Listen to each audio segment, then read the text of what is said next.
Hello, আসসালামু আলাইকুম everyone. Welcome back to my channel. আজকে আমি আজকে না ওইদিন অনেক মজা করে একটা কাচ্চি বিরিয়ানি রান্না করছিলাম, তো ওইটার রেসিপি শেয়ার করতেছি।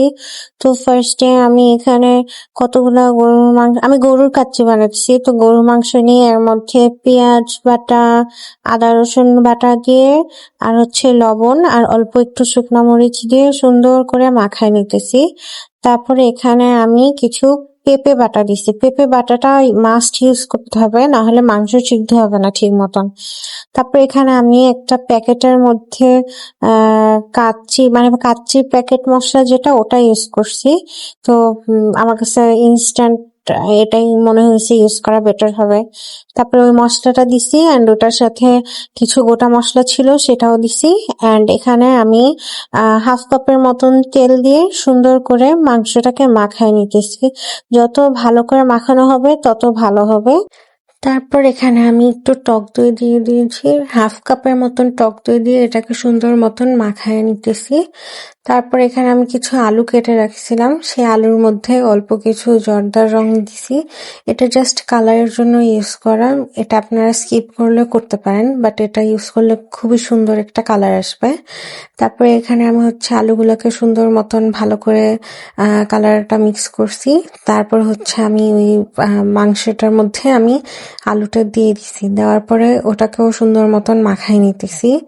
মাখাই নেওয়ার পরে আমার মনে পড়ছে আমি সয়া সস ইউজ করে নাই, তো আমি অল্প একটু ডার্ক সয়া সস দিছি অ্যান্ড একটু টমেটো কেচাপ দিছি। দেন ওটা ভালো করে মাখাই নিছি। আপনার চাইলে টমেটো কেচাপটা স্কিপ করতে পারেন, বাট দিলে ভালো।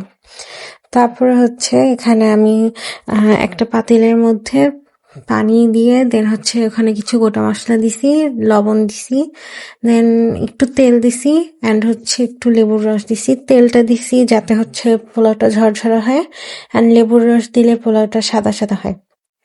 দেন এখানে আমি আগে থেকে ভিজায় রাখা বাসমতি চাল দিয়ে দিতেছি গরম পানির মধ্যে। আমি একটু পানি সহ দিছি, এর জন্য পাতিলে পানি কম দিছিলাম, কারণ ঢালতে গেলে আমার ভয় করে যদি লেগে যায়। তারপরে এখানে আমি প্রায় 7 থেকে 8 মিনিটের মতন সিদ্ধ করছি। এটা 50% মতন সিদ্ধ হয়ে গেলে এটাকে আমি সুন্দর করে ছেঁকে নিব। 50% করছি কারণ এটাকে অনেকক্ষণ দমে রাখতে হবে, আর বেশি যদি সিদ্ধ করে ফেলি পরে আমার পোলাওটা ঝরঝরে হবে না। পোলাও বলছি, রাইস, যাই হোক। এরপরে আমি কি বলে ম্যারিনেট করা মাংসটার মধ্যে একটু কাঁচামরিচ দিছি। দেন আমি কিছু বাসমতি রাইস দিছি। মাংসটা যদি একদিন আগে ম্যারিনেট করে রাখা যায় অনেক বেটার হয়, বাট আমার কাছে টাইম ছিল না। তো তারপরে আমি চালটা সুন্দর মতন ছড়াই দিয়ে তারপরে এর মধ্যে পুদিনা পাতা, ধনিয়া পাতা, একটু কাঁচামরিচ দিলাম আর একটু বেরেস্তা দিয়ে দিছি। আমার কাছে ওদিন সবকিছু অনেক কম কম ছিল কেন জানি। তারপর এখানে আমি একটু দুধের মধ্যে জর্দার রংটা গুলাই দিয়ে দেন ওটা একটু দিছি জাস্ট কালারটা সুন্দর হওয়ার জন্য। তারপরে আমি বাকি রাইসটুকু দিয়ে দেন আবার এই সেম প্রসেসটা, ধনিয়া পাতা, পুদিনা পাতা, কাঁচামরিচ অ্যান্ড দেন বেরেস্তাটা ছড়াই দিলাম।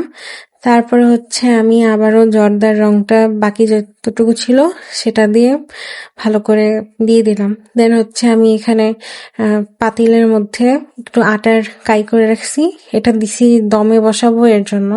দেন সুন্দর মতন চারদিকে দিয়ে ঢাকনা দিয়ে ভালো করে ঢেকে দিব অ্যান্ড তারপরে এটাকে বাহির থেকেও ভালো করে সিল করে দিব যাতে কোনোভাবে বাতাস বাইর হতে না পারে। তারপরে এটাকে আমি প্রায় 1.5 ঘন্টার মতন দমে রেখে দেন এটাকে সুন্দর মতন উঠায় তারপরে করছি। আমার একটু আটাটা বেশি গেছে, পরে ওটা ক্লিন করে দেন এই তো আমার কাচ্চি হয়ে গেছে। দেন আমি এটাকে সুন্দর মতন সার্ভিং বলে ঢেলে নিচ্ছি। তারপরে এই যে আমার খুবই সুন্দর হয়েছে অ্যান্ড কালারটা খুবই সুন্দর হয়েছে মাশাআল্লাহ। আমি ফার্স্ট টাইম বানাইছি সেই হিসেবে অনেক ভালো হয়েছে অ্যান্ড খুবই মজা হয়েছে। অ্যাকচুয়ালি নট ফার্স্ট টাইম, আগেও এরকম বিরিয়ানি বানাইছি, বাট গরুর কাচ্চি ফার্স্ট টাইম বানালাম। এগুলো দিয়ে আমি খাইছিলাম। Good bye.